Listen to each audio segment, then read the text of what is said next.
দেখতে কি সুন্দর লাগছে নাকি এখন সুন্দর লাগছে বলুন তো। হ্যালো বন্ধুরা, সবাই কেমন আছেন? Welcome my another blog. এই হলো আমার ওয়ার্ড্রপের উপরের অবস্থা। আপনাদের ওয়ার্ড্রপের উপরের অবস্থা কীরকম আমাকে একটু বলবেন তো। আমি বুঝতেই পারি না, যতই আমি গুছাই না কেন দিন শেষে বা কিছুক্ষণ পরে এসে দেখি যে এটার অবস্থা এরকম। আমি বুঝতেই পারি না যে এটা কার দোষ, আমার দোষ নাকি আসলে কিসের। অনেকক্ষণ চিন্তা ভাবনা করার পরে বুঝতে পারলাম আমার ঘরে যে একজন মহাপুরুষ আছে এবং আমার যে একটা কন্যা সন্তান আছে এবং বিশেষ করে যে আমি আছি, সম্পূর্ণ দোষ আমাদেরই।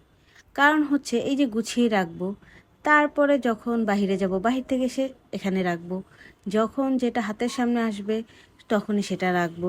এই যে চার্জার কি এখানে থাকার কথা? চার্জার রাখার কিন্তু অবশ্যই জায়গা আছে, কিন্তু চার্জার এখানে, আমার চশমাও এখানে, মানে ওষুধ রাখার জন্য আলাদা আলাদা বাটি আছে, মানে আমি সব কিছু আলাদা আলাদা সেকশন করে রেখে দিয়েছি।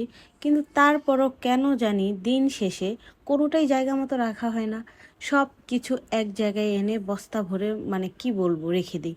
এই যে বাচ্চার ওষুধ, আমার ওষুধ, যারই ওষুধ এইখানে যখন ইউজ করি, যদি আমি জায়গা মতো রেখে দিই তাহলে কিন্তু আর এরকম হয় না। কিন্তু না, কেন জানি অলসতার কারণে নাকি আসলে উপরে শয়তান ভর করে সেটার কারণে কিছুই হচ্ছে না। পুরো সংসারের জিনিসপত্র মনে হয় এই ওয়ার্ড্রপের উপরেই আছে।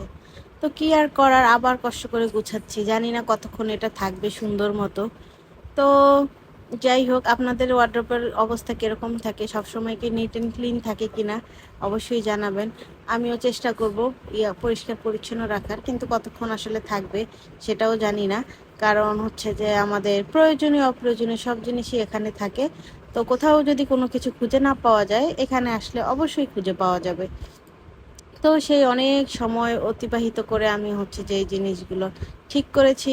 যেমন দেখেন, চার্জার যেটা এখানে থাকার কথা না, তারপরে হচ্ছে যে এয়ারপড, সব কটন বার থেকে শুরু করে মানে আমার ক্রিম, পারফিউম, যদিও আমাদের ড্রেসিং টেবিল আছে সেখানে এগুলোর জায়গা হয় না। কেন হয় না তা জানি না, কষ্টের কারণে সব হচ্ছে যে এখানে থাকতে হবে।